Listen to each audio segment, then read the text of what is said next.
جدعان علی اندامی دستی شیورمندیا پارتیا دموکراتا کردستان سوریه بگرنه دستان بخیر هاتی که جدعان که جدعان یعنی بویرکی براستی به تایبتی جیجبو خلکمی روجاوایی کردستانی جه دلگرانیه لی اگرا و یکی کو گنجن قاسی صد کسان دناوان دا گلک جی عرب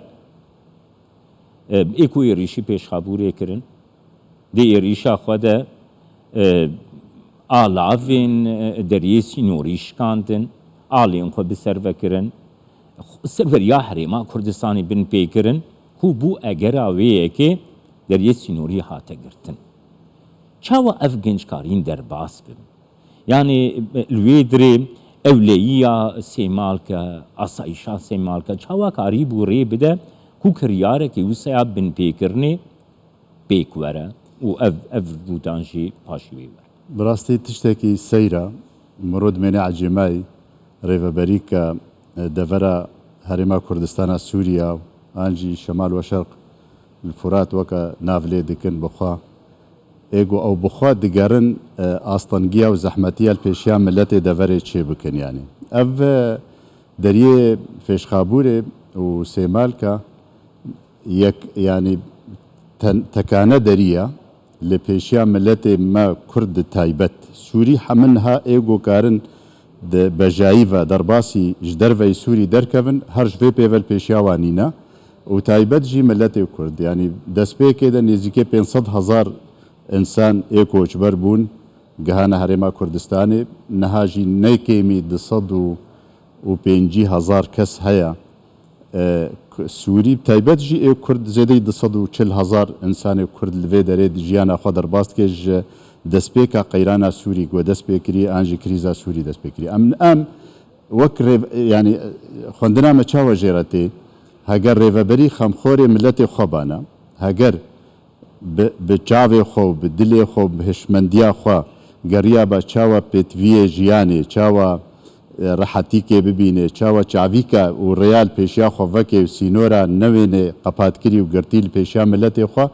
گرکا چیز آسانی و سهلایی هبانا گربانا دویج بر افدری نهات بانا گرتن هر دوی درباره ده دخوازم بیشم که جدعان نها گوا گمروب لسکنا ریوبریا خو سر تماشا دک نها برانبری سوریه برانبری رژیمی هر دم داخوازین گلکی نرم حتی لاو تیکرن کو پیوندی برژیمی را بیکرن برژیمی را پیوندی و گلکی باش بن دری لگل رژیمی وکریبه لآلیه دن هرما کردستانی کو برای روجاوای کردستانیه وکی یک نتول خو تماشا دکی حس و هستین یک نتوی تینجیاندن هم بری ویجی سیاستکی ریشکار سیاستکی بن پیکرنا سروریه بن پیکرنا آلا کردستانی ریزا آلا کردستانی اف رنگ هنی زنی مروج کاریج عالیه سیاسی و بخوانی عالیه سیاسی و افری و بری بشکش منظومه پککی منظومه پککی دبینه بن دروشما دموکراتیه و براتیه گلان ده کرده که خودوری تایبتمندیه نتویدی که خودوری داخواز نتویدی که اولو تی خویا کرن وقتی تدجی آله بی و تدجی هرما کردستانی بی و تدجی داخواز کرد بی و تدجی کاغتک کردی بی تدجی یک ریزیا کردی بی تدجی خوندنا دور کردی خوندن تیک بریا ایگو تمن بچوک کمی 18 سالی زارو که ودیتا نشرو کرن هر بویره که چه دکن جبو اثر آدی تغطیه بکن ایما اد بیجم اوازانی بو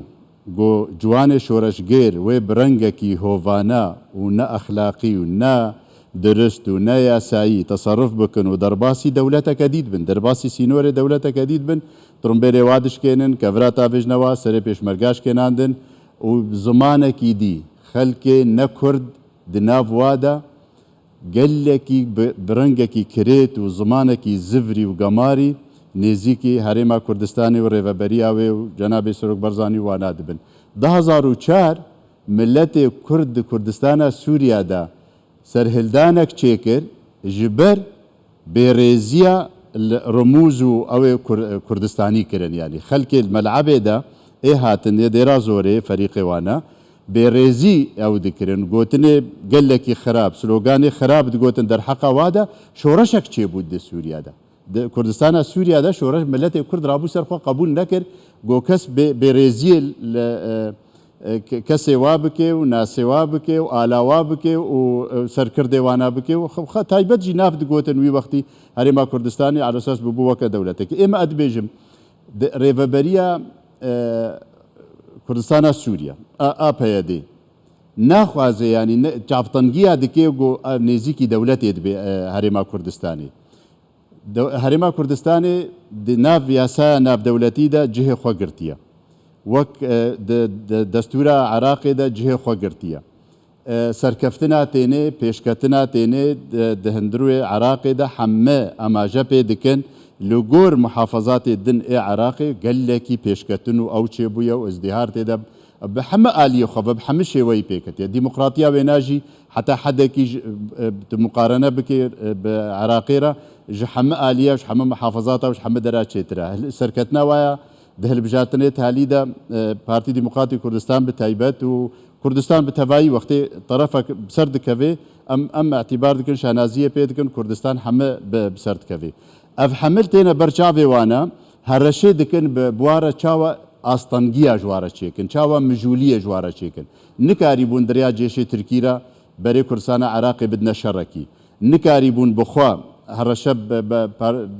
پێشمەرگەی کوردستانی دکردن لە ڤر و دەرە هەنێ حەمد جیە لە شنگالێ حەمد پێچاوێ دنیای تەفدا نەهشتن ڕێکەفتنا کوردستانی و بەغدێ لە شنگالێ تێک برن و حتانی نەها نەهشتن هەرن هەلبژارتنادا بانگەشێش خۆرە بکن ئەو بکن و تالیژی بسەرکەتن تالیژی هەرێما کوردستانی بسەرکەت پارتی دیموکراتی کوردستانی بسەر دکەوێ ئەف دبینن تشتێ زەحمەت جوارە و نەباشە پرۆژە نەتەوی di Herêma Kurdistanê de bi hemû partiyê xwe bi hemû pêkhatiyê xwe bi serketiya bi xwînê çêbûye. Her divê çerçeveyê de bêjim. Dibêjim li gor xwendina me a serkeftina Herêma Kurdistanê a netewî û ber bi dewletê diçe. Ewane feşelê tênin, menzûma PKK feşelê têne hemû tiştê xwe de. Yani meselen wextê Efrîn ji dest çû. Em bêjin pîlaneka dewlî bû ew nabû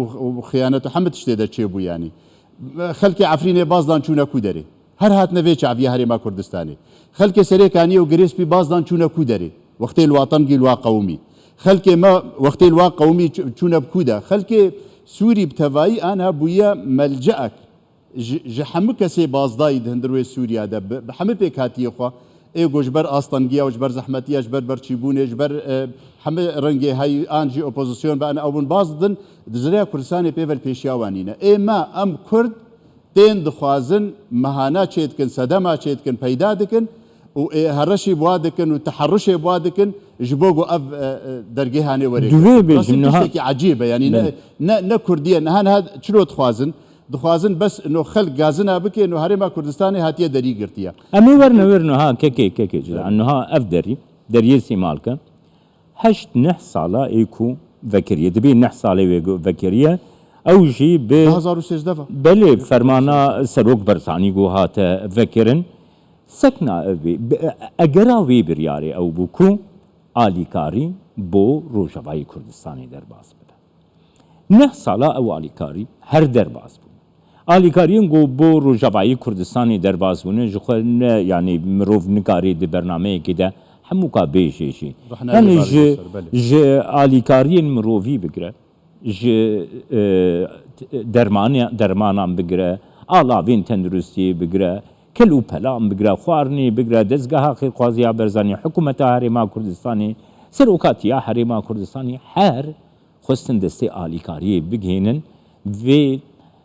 keyana Rojavayê Kurdistanê girtina vî derê girtina vî derî girtina deriyê pêş ve qas tişta li vê qas alîkariye li vê qas têkilaiya baş yanî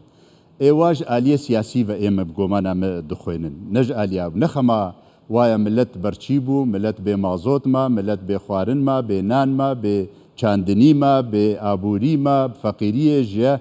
di hemû rengê xwe de milletê me eziyetê dikişênî girtina vî dergihî gereka ew weke berpirs وەکە ڕێڤەبەرە عالی وی عالیە هەرێما کوردستانە سووریا بە چ ڕەنگیبانە نەهشتبانە ئەف دەرگە وەرێگرتن مەهانە چێ نەکردبانە سەدەم چێ نەکردبانە بچێکردنا سەدەمە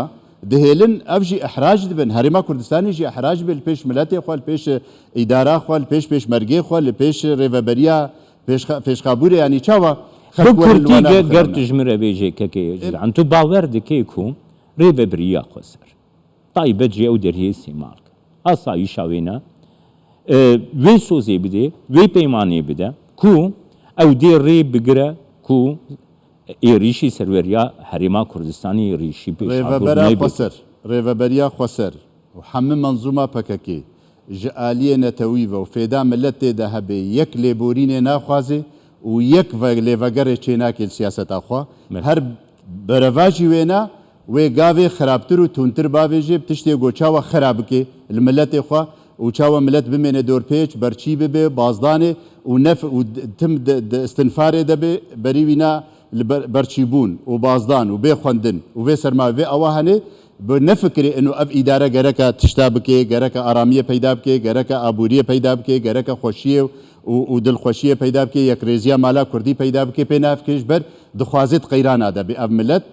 میجیه وینا مجول ببه نب آلیه سیاستی و آلیه وکی دید بندقطه ده بمینه بس سیاست کم که جت عنالیان دامی دستیاش شورمندی ای پارتیا دموکراتا کردستان سوریه تمیوانی گلک ممنون سپاس